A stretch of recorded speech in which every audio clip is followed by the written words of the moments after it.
वफाकी और सिंध हुकूमत की तरफ से लॉकडाउन होने की सूरत में मुस्तहिक लोगों को राशन की फराहमी के हवाले से जहां कामों का आगाज़ किया गया था, वहीं डिप्टी कमिश्नर के ऑफिस को नामजद किया गया था, जिसकी वजह से लोगों की बड़ी तादाद डिप्टी कमिश्नर ऑफिस के सामने पहुंचना शुरू हो गई। लेकिन फिलहाल उनको वहां से किसी किस्म की कोई मराद फराहम नहीं की जा रही, जिस पर लोग सरापा एहतजाज हैं। सुनिए इन्हीं की ज़बानें।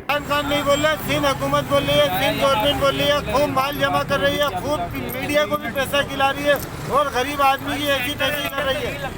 और डीसी ऑफिस यही लगता है, गरीबों का हिसाब किताब यहीं पर ही आया। बेवकूफ बनाने कोई पैसा नहीं दे रहे, कोई राशन नहीं दे रहे। ये लोग क्या कह रहे हैं, ये लोग क्या रहे हैं? ये बोल रहे भाई हमारे पास कोई मैसेज नहीं आया। मेरे बच्चे भी जवान बच्चे का इंतकाल, दो छोटे छोटे बच्चे, अभी मुझे दुआ को की 40 नियाद दिलानी। इन लोग इतनी मिन्नत करें, इतनी मिन्नत तो अल्लाह करेंगे तो सब कुछ हो जाएगा। मेरा भाई ये है ना सर, मसला ये ना कि अगर ये इसमें मैसेज आ रहा है तो उसको आपको तरीके से बात करना चाहिए ना सर, ऐसा थोड़ी होता है। आप देख सकते हैं बेचारी आवाम किस तरह से यहाँ परेशान है, लेकिन इन लोगों को कुछ भी नहीं है। और आप देखें, और जो कोई भी इसको देख रहा है प्लीज़ ये आगे तक के पहुँचाए ताकि हुक्मरानों के आगे तक पहुँचे। ये बात हमारी, तो यहाँ पर कुछ हो गरीबों का। शुक्रिया।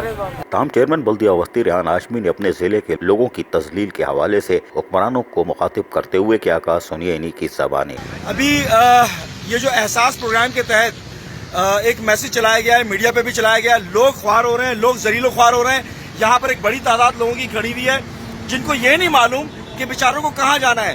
ये लोगों को जरीलो ख्वार करने के लिए प्रोग्राम मुरतब किया जा रहा है या लोगों को सहूलत देने के लिए किया जा रहा है।